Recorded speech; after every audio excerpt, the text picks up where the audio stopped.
Bonjour à tous et toutes. Et merci beaucoup, Maria, de nous donner l'occasion de présenter le projet phare, on va dire, du groupe de travail médico-social actuellement, qui est un carnet de suivi pour les patients atteints de maladies rares endocriniennes. Donc, je me fais la voix du groupe de travail, hein, mais je compte sur ces membres qui sont tous dans la salle pour venir répondre aux questions après coup. Alors déjà, je vais vous parler un petit peu de ce qu'avait constaté le groupe et qui a mené à ce projet. Donc, les constats qui ont été faits à l'issue de différents interrogatoires, enfin de témoignages, c'est que les patients atteints de maladies rares endocriniennes avaient une perte de repères par rapport à leur diagnostic, des difficultés à intégrer toutes les informations qui leur étaient données au moment de ce diagnostic. Donc là, je vous ai mis quelques. Je ne sais pas si vous arrivez à lire ou non. Des pertes de repères donc, qui sont et côté patient et également, alors c'est pas vraiment une perte de repères, mais côté médecin dans une consultation, la difficulté de tout aborder et de vérifier que le patient a bien reçu les informations. En plus, on parle de parcours de soins qui sont complexes, qui sont multi avec de nombreux professionnels impliqués. Et cette perte de repère globale s'accompagne aussi d'une perte de chance, là, puisqu'on s'est rendu compte qu'environ un tiers des patients ne suivaient pas le parcours de soins optimal pour une maladie rare endocrinienne. Et comme vous le savez beaucoup mieux que moi, un parcours de soins incomplet, c'est aussi un équilibre hormonal qui est moins bon et donc cette fameuse perte de chance que nous avons pu identifier. Enfin, une dernière chose, c'est que beaucoup de patients atteints de maladies rares endocriniennes souffrent aussi soit de problèmes cognitifs ou alors ont des problèmes de mémorisation. Et tous ces constats nous ont menés à nous dire qu'un outil serait tout à fait adapté pour accompagner ces patients dans la le fait de devenir acteurs de leur parcours de soins. Donc les objectifs qu'on en a retirés sont les trois que vous voyez. La première, c'est simplifier la lecture du parcours de soins pour rendre le patient acteur de ce parcours. La deuxième, donc, c'est éviter les trous qui sont liés à cette perte de chance. Et la troisième, éventuellement, c'est d'optimiser aussi le temps de consultation et de faire en sorte que le patient, après être sorti de sa consultation, puisse aussi retrouver des informations, les lire à tête reposée et les digérer de façon à son rythme, tout simplement. Alors, au niveau du carnet, donc, on est parti sur un carnet du parcours de soins du patient. L'objectif qu'on avait reformulé, c'était donc faciliter la réutilisation d'un parcours de soins optimal pour ces patients atteints de maladies rares endocriniennes. Le périmètre, c'était de proposer un carnet de suivi par grande famille de pathologies rares endocriniennes, donc maladies rares de l'hypophyse, de la thyroïde, des surrénales, etc. Ce carnet, son but, c'est donc d'être une véritable feuille de route pour le patient. Et là, je vous ai mis le cadrage et le périmètre initial.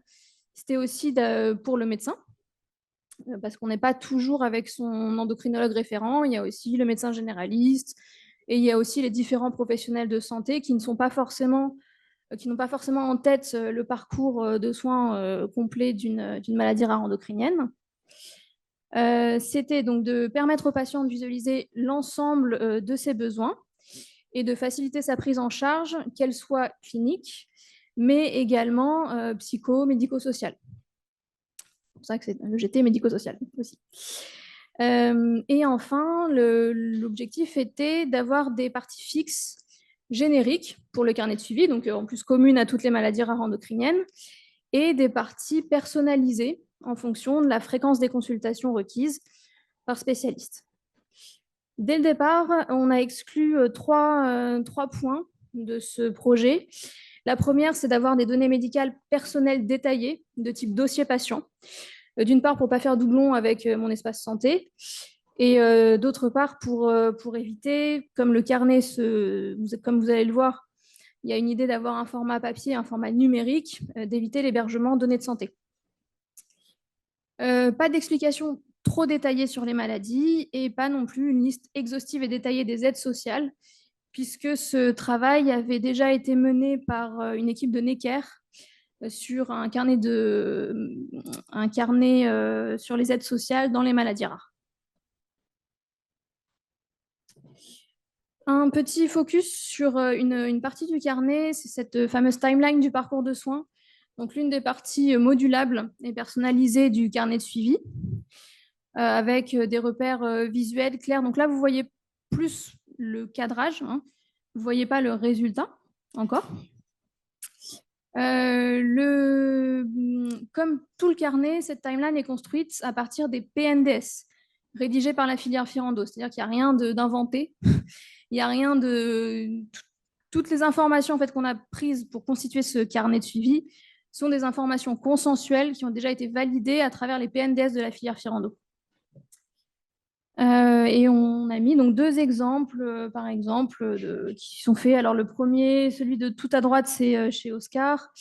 Celui qui est juste à côté, c'est la chromégalie. C'était une frise qui avait été faite. Donc, l'idée, c'est d'aller vers ce genre de frise théorique, donc avec le parcours de soins, des repères fixes, des recommandations pour le patient, et puis des plannings avec par période de 2-3 ans, des niveaux de recommandation. Et ce qu'on s'était dit au départ aussi, c'est d'avoir, par exemple, de pouvoir peut-être cocher des cases pour noter le respect du parcours de soins, sachant qu'une case non cochée serait une déviation du parcours de soins optimal. Donc ça, c'était l'année dernière. On a un petit peu changé. Donc l'année dernière, cadrage, périmètre. Fin 2023, le groupe de travail très motivé. Donc on travaille beaucoup, on spécifie le contour du format modulaire, donc de cette timeline du parcours de soins. On rédige également rédaction des parties fixes du carnet, introduction sur les maladies rares, liste des intervenants, préparation des consultations, aide sociale, événements exceptionnels, comment gérer quand on part en vacances par exemple et autres, les contacts utiles. 3 extractions de parcours de soins sont faites à partir des PNDS Firando. Le panhypopituitarisme, je finis par arriver à le prononcer, la maladie de Cushing et l'acromégalie. Et puis, on avait comme objectif pour 2024 de vous présenter une V1 du carnet de suivi lors de cette journée annuelle. Sauf qu'en 2024, le groupe de travail a mené en fait une revue de périmètre et un questionnement. Parce qu'il nous est apparu que nous n'avions pas forcément pris en compte les facteurs psychologiques. C'est-à-dire, qu'est-ce que ça fait à un patient quand il a un carnet, qu'il coche des cases et qu'il se rend compte que son suivi n'est pas optimal? Qu'est-ce que ça fait à un patient d'avoir énormément d'informations sur sa maladie alors qu'il vient d'être diagnostiqué? Donc, toute cette réflexion nous a conduit au fur et à mesure, faire des revues de ce carnet de suivi et de passer de quelque chose qu'on avait beaucoup complexifié à quelque chose de plus simple, que le patient puisse s'approprier, qui ne soit pas anxiogène, c'est notre but. Et donc, nous avons simplifié l'introduction sur les maladies rares endocriniennes. Nous avons renvoyé vers les cartes urgences pour la gestion des événements exceptionnels, parce qu'on avait quand même rédigé 8 pages sur l'effet des traitements et que faire en cas de différents événements. Et enfin, nous avons supprimé toute la partie diagnostic pour vraiment se concentrer sur notre objectif initial, qui est d'aider le patient à suivre son parcours de soins. Donc, toute la partie diagnostic a été mise de côté. Et enfin, nous avons ajouté un glossaire à ce carnet de suivi. Les éléments qui ont été mis à l'écart sont tout à fait à la disposition de n'importe quel groupe qui voudrait travailler sur des bilans diagnostiques, puisqu'on a fait des fiches sur des bilans diagnostiques pour la période néonatale, l'enfance, l'adolescence, l'âge adulte, qui sont des tableaux qui sont extraits du PNDS, mais dans un format un petit peu plus vulgarisé et plus accessible. Et des pages dont je parlais sur des éléments supplémentaires sur l'effet des traitements notamment. Alors,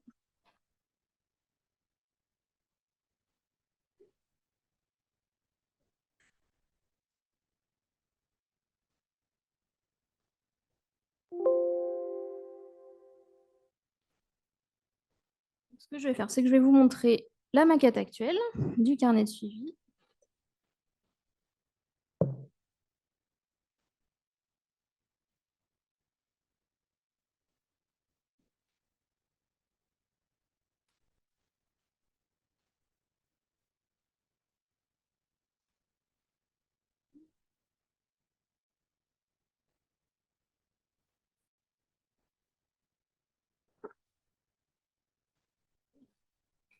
Parfait. Ça fonctionne comme ça. Donc ça, c'est le carnet de suivi, on va l'appeler V1, qu'on vous présente aujourd'hui. Donc, c'est pas une version au niveau format, graphisme qui est finalisée, hein. C'est vraiment sur le contenu. C'est vraiment le contenu qu'on voulait vous présenter. Donc, vous avez un sommaire, vous avez une page d'introduction sur les maladies rares endocriniennes, notamment, et en quoi consiste la démarche thérapeutique, dans des termes qui sont simplifiés, explicites pour le patient. Vous avez une page de ressources utiles qui, pareil, c'est une page.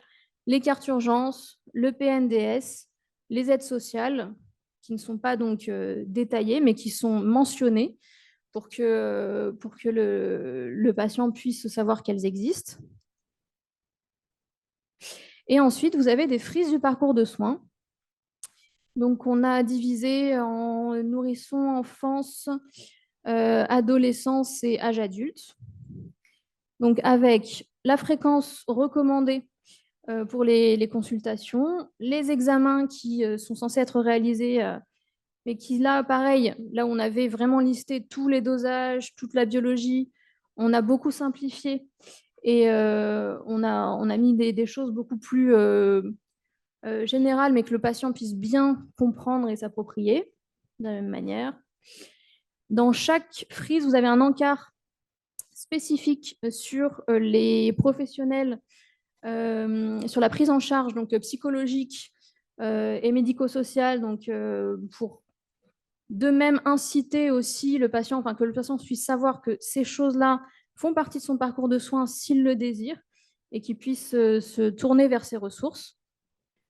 Donc, je ne vais pas tout détailler, hein. Donc là, vous avez l'enfance, l'adolescence, un encart sur la transition, pour le coup qu'on aimerait un tout petit peu plus développer encore, parce que c'est une période assez complexe, hein, dans les maladies rares endocriniennes. L'âge adulte, voilà. Ensuite, un tableau pour que le patient puisse noter les professionnels qu'il doit consulter, avec le nom du médecin, les dates de rendez-vous.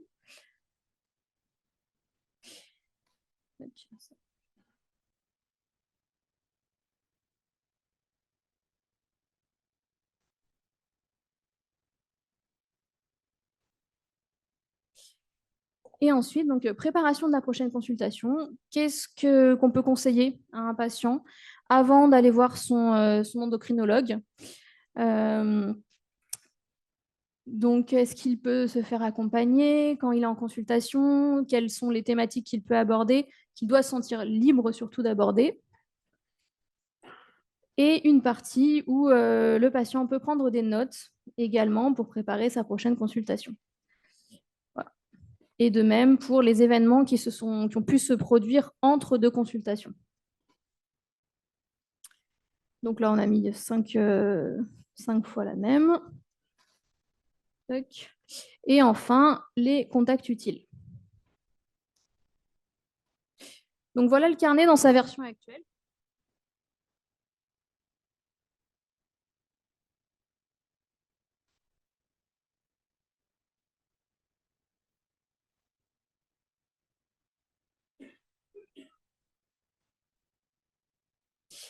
Et la prochaine étape sur 2025, c'est l'initiation d'une phase de relecture patient pour valider ce contenu. Donc, alors pour cette phase de relecture, on a décidé de le faire avec des patients issus de différentes patientèles, c'est-à-dire des membres qui sont psychologues du groupe de travail, des membres qui sont endocrinologues, adultes, pédiatres, et également par l'association de patients. Parce qu'on s'est dit que ce n'était pas forcément exactement les mêmes. Par exemple, un patient qui est dans l'association de patients, qui va peut-être être plus demandeur de détails, et puis un patient qui a plus de mal avec son vécu de la maladie, qui peut en témoigner auprès d'un psychologue, ne va pas forcément avoir les mêmes remontées sur le carnet. Et un questionnaire qui est axé sur la pertinence des informations, le niveau de détail et également l'impact émotionnel que ces informations peuvent avoir sur lui. Et une fois que nous aurons ces retours, donc ça c'est prévu sur le premier trimestre 2025, l'idée est de reprendre la mise en forme et le travail de modularité du carnet. Voilà, nous sommes à votre disposition pour les questions que vous pourriez avoir.